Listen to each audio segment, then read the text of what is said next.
Tounkara et Mamadou Gueye reposent en paix.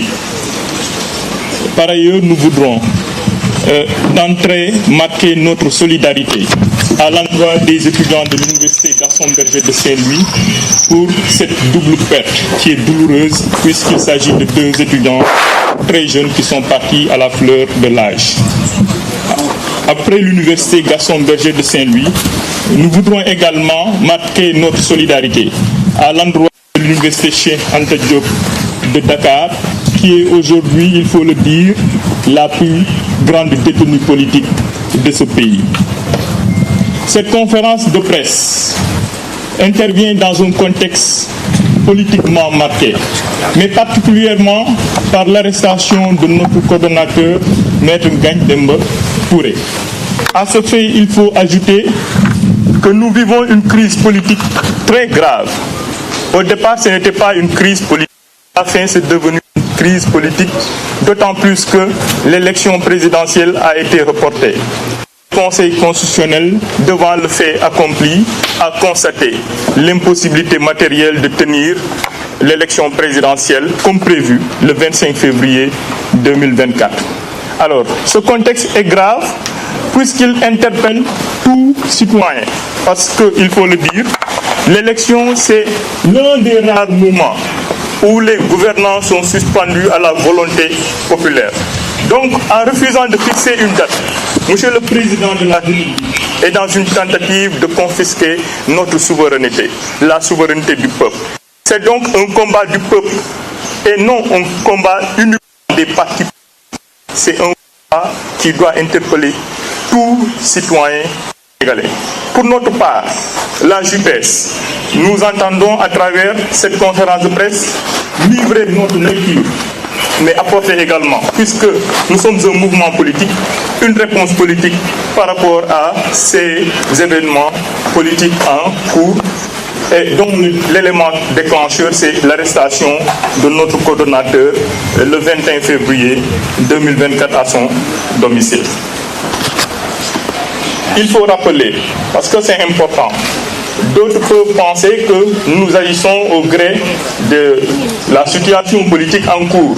Nous savons qu'il y a eu des événements qui se sont déroulés hier, mais c'est important de le préciser. La jeunesse patriotique du Sénégal, c'est un mouvement politique très responsable. Dans notre entendement de la jeunesse politique, nous devons être au-delà du bouclier que nous construisons pour le projet. Nous devons être également une force de proposition. Et c'est pourquoi tous les moments politiques vécus par le parti politique, la jeunesse apporte une réponse politique à la hauteur. Parce que dans notre conception, nous sommes une jeunesse politique très consciente des enjeux de l'heure, très intègre et très compétente. Je dois rappeler qu'il s'agit de lutter pour la libération des détenus politiques. Ce que nous avons proposé comme réponse, c'était de créer une forme de lutte pour la libération des détenus politiques. Du mois d'août 2023 au mois de décembre 2023, pour ceux qui lisent la presse, l'actualité politique, vous avez dû constater que l'une des plateformes les plus illustrées, c'est la plateforme Chemin de la Libération que la JPS a portée avec l'association ou le groupe FRAPP. Donc, c'était une réponse politique que nous avons apportée par rapport au moment et des visites ont été accordées aux familles des détenus politiques. Plus tard, quand il s'est agi, quand le président Ousmane Sonko a déroulé la stratégie du parrainage pour plusieurs candidats, nous avons à notre niveau demandé aux jeunes de tout faire pour collecter plus d'1 million de parrains. À travers un programme bien ficelé et bien coordonné, nous avons fait du monitoring à travers les départements du Sénégal. Et les jeunes se sont illustrés à travers une compétition saine. Chemin faisant, parce que le processus électoral a évolué. À la veille de la campagne électorale, ce qu'on appelle la campagne, nous avons dit que parce que nous sommes une force de proposition et nous devons participer au développement stratégique, nous avons planifié l'occupation du territoire. La jeunesse déployée partout à travers ce que vous connaissez, ce qu'on appelle la grande offensive Fatou Fep. Cette grande offensive Fatou Fep est composée de deux volets. Le premier volet, c'est les opérations de porte-à-porte et de sensibilisation. Le deuxième volet, c'était une réponse à un défi que nous connaissons tous, la formation politique des militants. Donc, cela veut dire que cette conférence de presse, c'est bien une réponse à l'actualité politique. Mais nous allons en profiter pour apporter des réponses, livrer une lecture politique sur un ensemble de faits qui rythment aujourd'hui la vie politique du Sénégal. En communiquant aujourd'hui avec l'opinion nationale et internationale, il s'agit pour nous d'aller plus loin qu'un communiqué de presse. À notre décharge, quand le coordonnateur Maître Ngagne Demba Touré a été arrêté, des facteurs internes et des facteurs externes ont fait que nous ne pouvions pas tout de suite sortir, parce que le contexte politique était très chargé. Nous avons publié un communiqué de presse et les structures à la base, les coordinations départementales, ont publié des communiqués de presse. On devait tenir un point de presse le même jour, mais pour éviter de gêner l'action syndicale qui était en cours, puisque déclenchée par le syndicat national des travailleurs de la justice d'une part et l'amicale des greffiers du Sénégal d'autre part, d'autant plus que Maître Ngagne Demba Touré appartient à cette corporation, on s'est dit, pour ne pas donner une couleur politique à cette action syndicale, il fallait la laisser se dérouler.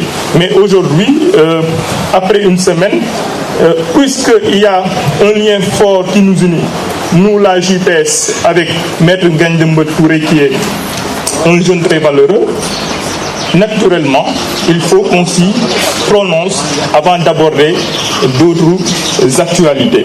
Donc, l'objectif de cette conférence de presse s'établit, où les objectifs vont tourner autour de 4 points.